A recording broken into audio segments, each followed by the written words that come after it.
मित्रों, परम पूज्य गुरुदेव परम वंदनीय माता जी की दिव्य उपस्थिति को साक्षी मानते हुए माँ गायत्री के पावन मंत्र के साथ मैं अपनी बात को आरंभ करना चाहता हूँ। माँ गायत्री का ये पवित्र मंत्र जो भारतीय आध्यात्मिक परंपरा का, वैदिक ज्ञान परंपरा का, भारत के ज्ञान विज्ञान की परंपरा का सबसे पवित्र, सबसे पुनीत, सबसे पावन मंत्र है। ये उस संकेत को लेकर के अवतरित हुआ जिसको अभी पूज्य गुरुदेव के द्वारा लिखे गए इस गीत के माध्यम से हम लोग सुन रहे थे। जीवन के देवता को आओ तनिक सवार है। गुरुदेव ने कहा ये और किसी देवता को न ढूंढने की आवश्यकता है, न जानने की आवश्यकता है। यदि हम हमारे जीवन के अंदर, हमारे व्यक्तित्व के अंदर उपस्थित, हमारे अंतःकरण के अंदर विद्यमान परमात्मा को, परमेश्वर को, भगवान को, ईश्वर को उससे एकाकार हो पाते हैं, एक रूप हो पाते हैं, तो ये जीवन अपने आप उस सौभाग्य को प्राप्त करता है जिस सौभाग्य को प्राप्त करने के लिए मनुष्य का जीवन हम लोगों को मिलता है। इस जीवन के रूप में अनेकानेक बंधनों की जो यात्रा है, उन बंधनों को खोलने का मार्ग गायत्री का ये पावन मंत्र दिखाता है। प्रश्न उठता है कि बंधन कौन से? मन के अलावा और कोई दूसरा बंधन नहीं। शास्त्र कहते हैं मन एवं मनुष्याणाम कारणम बंध मोक्षयो। ये जो मन है यही हमारे बंधन का और ये मन ही हमारे मोक्ष का कारण है। एक ही दरवाजे से हम लोग धरती के अंदर आए, संसार के अंदर आए। मन बंध गया तो संसार हो गया, मन खुल गया तो सन्यास हो गया। जिस दरवाजे से हम लोग आते हैं अंदर से चटकनी लगा करके बैठ जाते हैं और भूल जाते हैं कि इसी दरवाजे से हमारे बंधन की यात्रा शुरू हुई थी। और जिस दिन व्यक्ति उसको खोलना जान जाता है उसी दिन उसके जीवन में सौभाग्य का उदय होता है। गायत्री के मंत्र में हम लोग एक शब्द का प्रयोग करते हैं, कहते हैं धीमहि। वो जो धीमहि शब्द है वो बड़ा प्यारा है। भागवत में कथा आती है कि जब ब्रह्मा जी ने सारे प्राणियों को बनाया, जलचर को बनाया, नभचर को बनाया, उभयचर को बनाया, इन सारे प्राणियों को बनाने के बाद भी ब्रह्मा जी के मन में संतोष न हुआ। उनको ये न लगा कि मैंने कुछ ऐसा बनाया है जिसके ऊपर मैं गर्व कर सकता हूँ, आत्माभिमान कर सकता हूँ। अंत में जाकर के इंसान को बनाया, मनुष्य को बनाया और बनाते से ही भागवतकार के मुंह से निकला ब्रह्मावलोकधीष्टम मुदमाप देवा। ब्रह्मा जी को इंसान को बनाने के बाद बड़ा मोद मिला, संतोष हुआ। क्यों? क्योंकि इंसान के अंदर उनको वो दिखाई पड़ा जो अन्य प्राणियों के अंदर नहीं था। उसको शास्त्र कहते हैं धिषणा। धिषणा से शब्द आया बुद्धि, बुद्धि से शब्द आया धीमहि मेधा।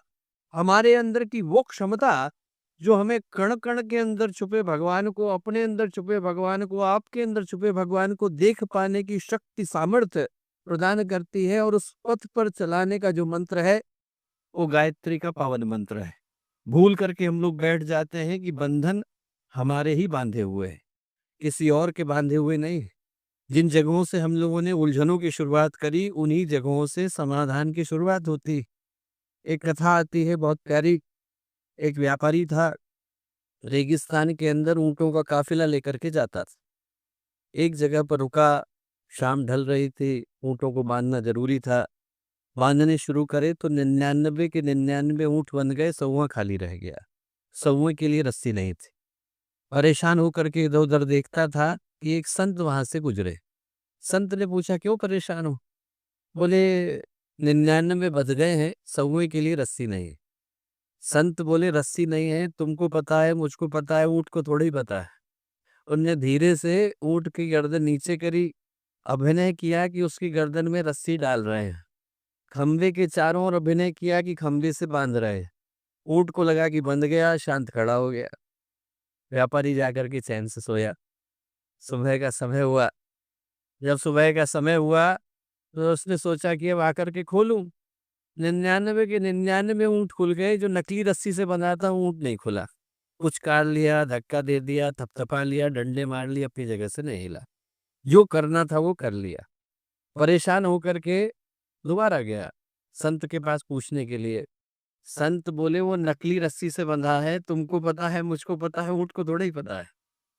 दोबारा गए, जा करके दोबारा अभिनय किया कि उसके गर्दन से रस्सी को निकाल रहे हैं, खंबे से खोल रहे हैं, ऊंट चल दिया।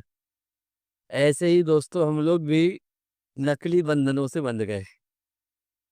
बांधने वाले हम खोलने के लिए किसी और की प्रतीक्षा करते हैं।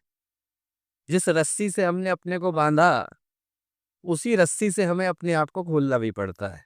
गुरुदेव के पास एक व्यक्ति आया, उनसे बोला कि गुरुदेव, सिगरेट पीने की आदत है, छूटती नहीं। गुरुदेव बोले, बाजार से खरीद करके लाया कौन?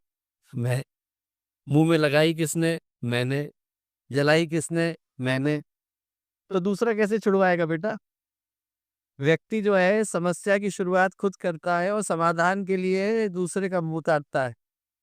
गायत्री का मंत्र याद दिलाता है कि हमारे जीवन में सौभाग्य की जो शुरुआत है, वो हमारे ही द्वारा लगाए गए बंधनों को खोलने से होती है। और हम लोगों का सौभाग्य रहा कि एक ऐसे महामानव के साथ, एक ऐसी अवतारी सत्ता के साथ, एक ऐसी ईश्वरी विभूति के साथ, हर वो व्यक्ति जो यहाँ आकर के बैठा, मैं कहूंगा कि जब भी एकांत के क्षण हो तो स्मृति करके देखें कि जब गुरुदेव से नहीं जुड़े थे तो हमारे जीवन की यात्रा क्या थी।